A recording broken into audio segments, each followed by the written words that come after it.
कर दिया जाता, बाहर से कोई वायु नहीं, बंद। अब कितने हजार वर्ष, कितनी घबराहट है। अब सोचो, पत्थर के छोटे छोटे ऐसे भवन, उनमें गैस भरी हुई जहरीली, उसमें बंद कर दिया गया। दशांश लिया जाता धर्मात्मा पुरुष का, दशांश दान है धर्मात्मा पुरुष का, 100 मेहनत से कमाए। अब अगर तुम 10 रुपए दान कर दोगे तो बहुत बड़ी बात हो जाएगी। एक गरीब आदमी बड़ी मेहनत से अपना पेट पालता था, तो एक किसी व्यापारियों के संग में था।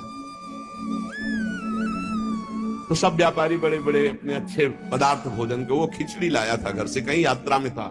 उसका नाम भोला भी था, भोला एक किसान आदमी।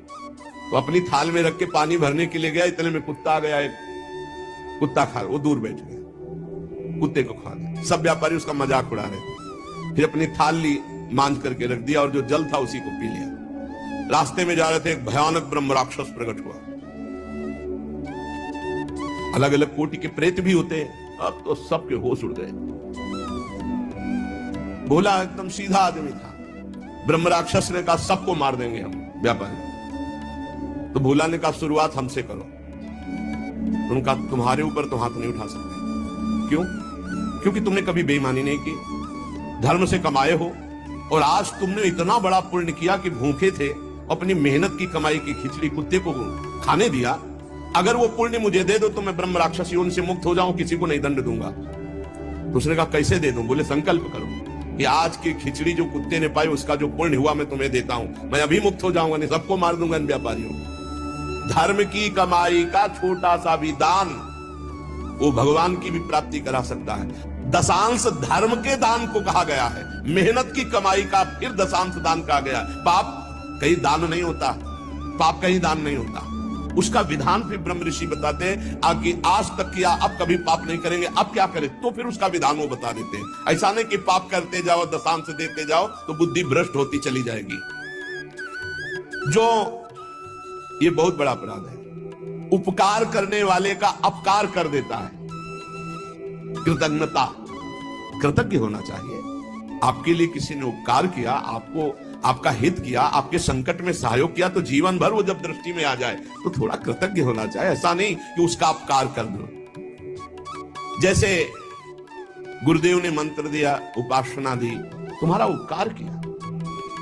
खोटी बुद्धि वाला जो कृतज्ञ नहीं रहता उसको यहां तप्त कुंभ नामक नरक में गिराया जाता है। ये बहुत दुख देने वाला है, ताप ही ताप। और इसमें 80 पत्रवन नरक में जैसे तलवारें हैं, ऐसे किनारे किनारे तलवारें हैं। जिधर ये होता उधर तलवार घुसती, बार बार इसको पीड़ा होती है। फिर उसे अगले कालसूत्र नामक नरक में डाला जाता है। विश्वासघाती, गुरुद्रोही, मित्रद्रोही, इनका उद्धार बहुत मुश्किल होता है।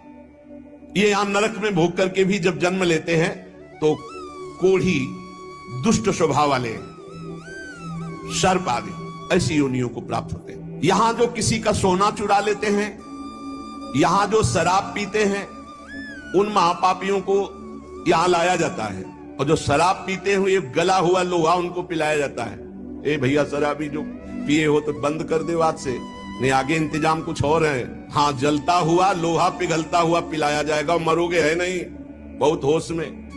स्वर्ण की चोरी करने वाले को वैसे ही स्वर्णिम आग के ऊपर फेंक दिया जाता है, घुनो सा। जहां कोई मानता नहीं, कहते सब झूठ है, भोगोगे तब पता चलेगा। और ऐसे लोग जब नरक से लौटते हैं तो उनको यहां भारी भारी घृणित बीमारियों से पीड़ित होना पड़ता है।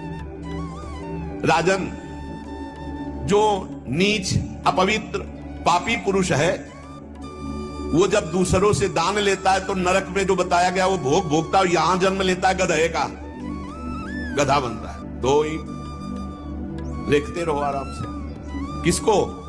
जो पतितों से, पापियों से दान लेता है, वो न ऊपर तो सुना दंड, और जब मृत्यु लोक में जन्मेगा तो वो गधा बनेगा। चाहे कोई भी हो, तैयार रहो पीठ मजबूत करके ढोने के लिए बाहर। जो अधिकारी नहीं है, पतित है, उससे जो पैसे के बल से पूजा करवाता है, यज्ञ करवाता है, उस द्विज को जब नरक जाके पहले भोगेगा